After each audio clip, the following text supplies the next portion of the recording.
A man whose name was just invoked was part of a triumvirate, came to town with Ronald Reagan. You would have been forgiven at the time for thinking Meese, Baker, and Deaver were a singing trio, but the middle name in that triumvirate is with us. The former chief of staff early on in the administration, later Secretary of the Treasury, James Baker. Thank you, Mr. Secretary, for being with us. And you've been listening to some of our coverage. You've had a day to sum up your thoughts of this woman you knew so well and saw so closely on the inside. I'm curious as to how you will remember Nancy Reagan.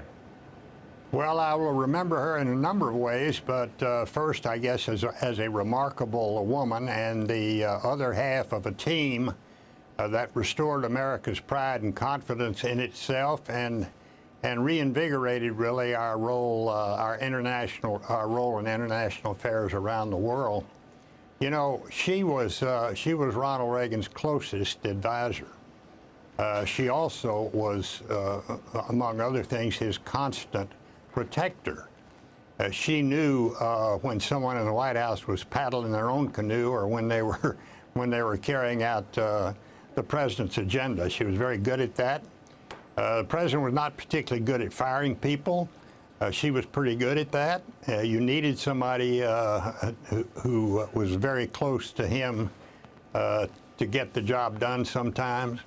But she was a remarkable First Lady, and she should get a lot of the credit for the accomplishments of this very successful two-term president. And isn't it true, Mr. Secretary, that she really was, they started with such a close and intense and devoted marriage that with the assassination attempt, it got even closer. And she never really was able to pull back from her role as caregiver, the person who watched over Ronald Reagan from that point until the day he died. That's absolutely right, Brian. She was the number one protector of his legacy.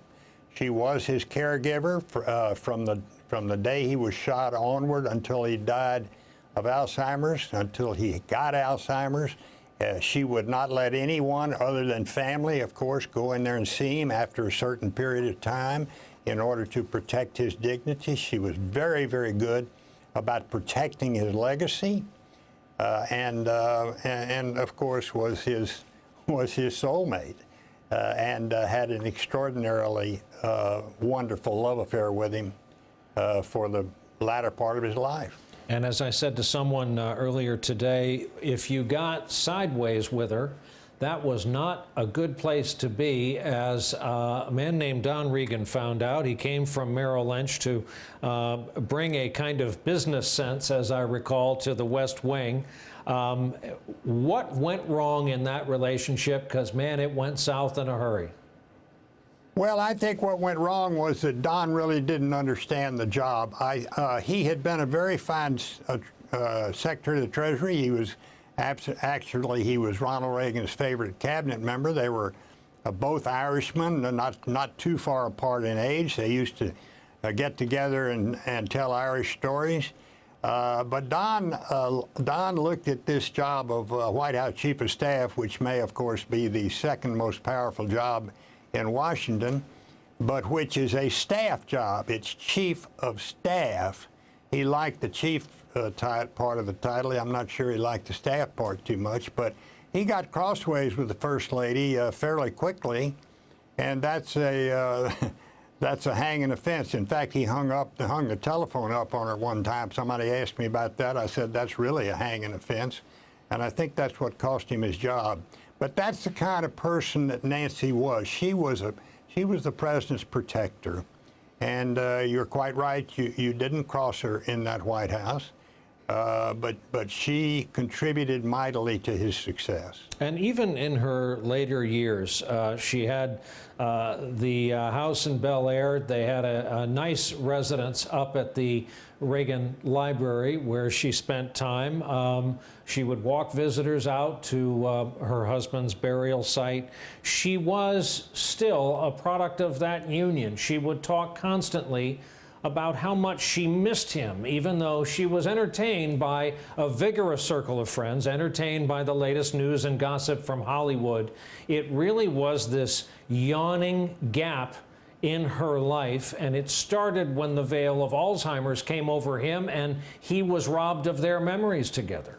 Well, that's very true, Brian. And I travel to Los Angeles from Houston fairly frequently, and I never go out there that I don't see her, call on her. And I can tell you firsthand that she really, really never got over his loss, the loss of him.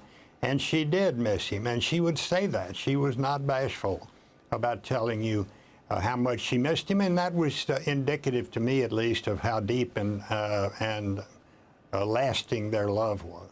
A final question. She made it pretty well known to her phone friends and in-person visitors. She thought we were in the middle of a crazy campaign year for the Republican Party, about which she felt great affection and kind of responsibility. Well, I think that was the way she felt. I've had some conversations with her about that, but I know this: she also believed, knew, and believed that it's that we follow the. This is, after all, democracy. We follow the voters. If the voters are committed to something, then really it's up to the party to stick with their voters and not try to dictate to their voters how or what they ought to vote for. So I don't think that she, I remember when Ronald Reagan came up in 1976. I was a strong supporter at that time of George H.W. Bush, and I had run a campaign against Ronald Reagan for President Ford, and then I ran one against Ronald Reagan for George H.W. Bush. And when he was coming up, we thought, good gracious, this guy is a shoot-from-the-hip actor. He's going to get us in trouble. He's going to get us particularly in military trouble or something, war. Ronald Reagan served 8 years and never got us in a war at all. One police action in Grenada. So we had these doubts and fears back there in '76. And they didn't come to pass. And in fact, quite the reverse came to pass, because the nation listened to the voters. Former Secretary. And, it may be that we're seeing the same kind of phenomenon today.